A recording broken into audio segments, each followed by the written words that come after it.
Few names in the history of the Catholic Church are as controversial as that of Rodrigo Borgia, the man who would become Pope Alexander VI.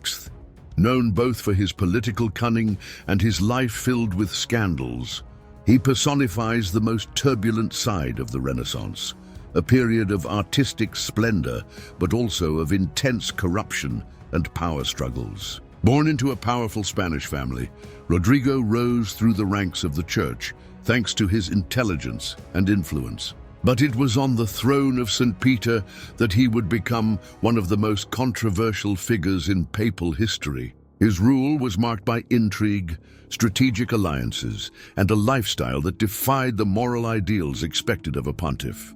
However, Alexander VI was not merely a controversial leader. He played a key role in European politics and in the expansion of Catholicism around the world, being a central figure in the signing of the Treaty of Tordesillas, which divided the New World between Portugal and Spain. Who was Alexander VI after all? A political genius or a symbol of the Church's decadence and corruption? Stay until the end to discover the full story. The Renaissance was a time of cultural, political, and religious transformations in Europe. In the 15th century, the Catholic Church held a profound influence over the lives of the faithful and was one of the main political powers on the continent.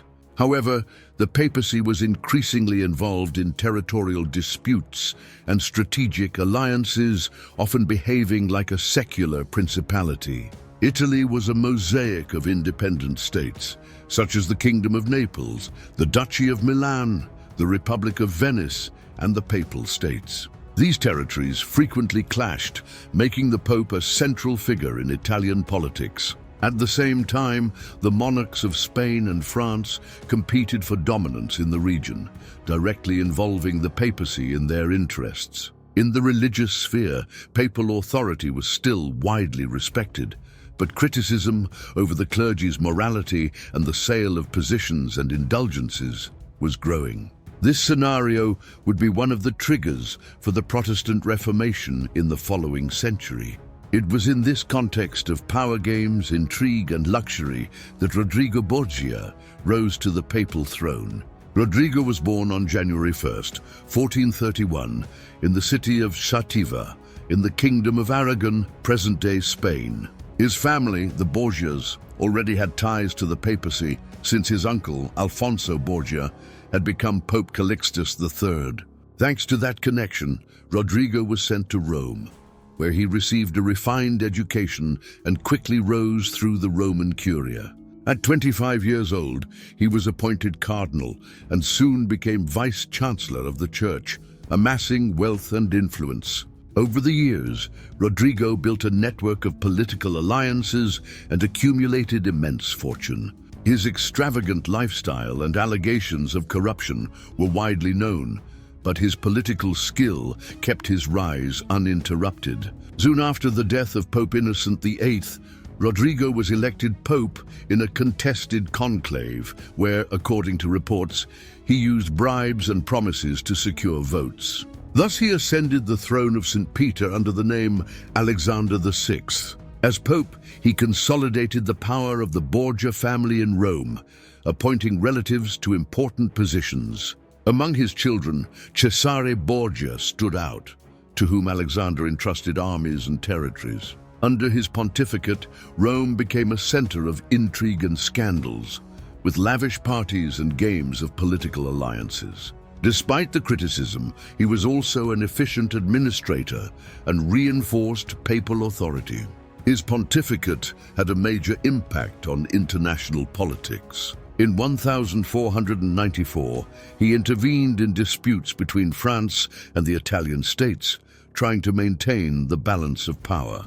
But his most notable decision was mediating the Treaty of Tordesillas, which divided the lands of the New World between Portugal and Spain, ensuring the expansion of Catholicism.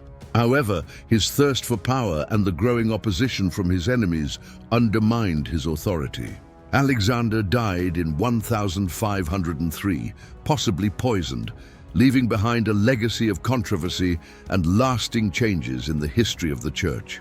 His death did not end the Borgia family's influence in European politics. His son, Cesare Borgia, tried to maintain the power he had conquered, but without his father's support, he was quickly defeated by his enemies and fell into disgrace. The name Borgia became synonymous with corruption and manipulation, being portrayed negatively by several historians and writers of the time. Despite his controversial reputation, Alexander VI also left behind positive marks. He was a patron of the arts and Renaissance culture, having supported artists and architects who helped transform Rome.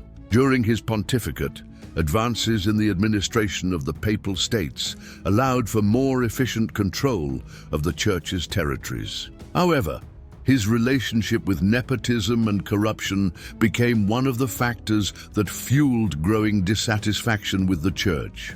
The sale of offices and the relentless pursuit of power within the papacy contributed to the outcry for reforms, which would culminate in the Protestant Reformation a few decades later. Thus, Alexander remains one of the most controversial popes in history. For some, he was a skilled strategist who knew how to play the game of power. For others, a symbol of the moral decay that led to the greatest crisis in the Church in the modern era. His legacy stands as a testament to the complexities of ecclesiastical politics and the influence a pontiff can exert not only within the Church, but across the world. Regardless of how he is judged, his name continues to intrigue historians and the faithful. And you, what do you think of Alexander VI? A political genius or a symbol of papal decadence? Leave your opinion and share this knowledge. If you enjoyed this journey, don't forget to like, comment, and subscribe to the channel. Share this video so more people can discover this fascinating story. Thank you for watching and see you in the next video.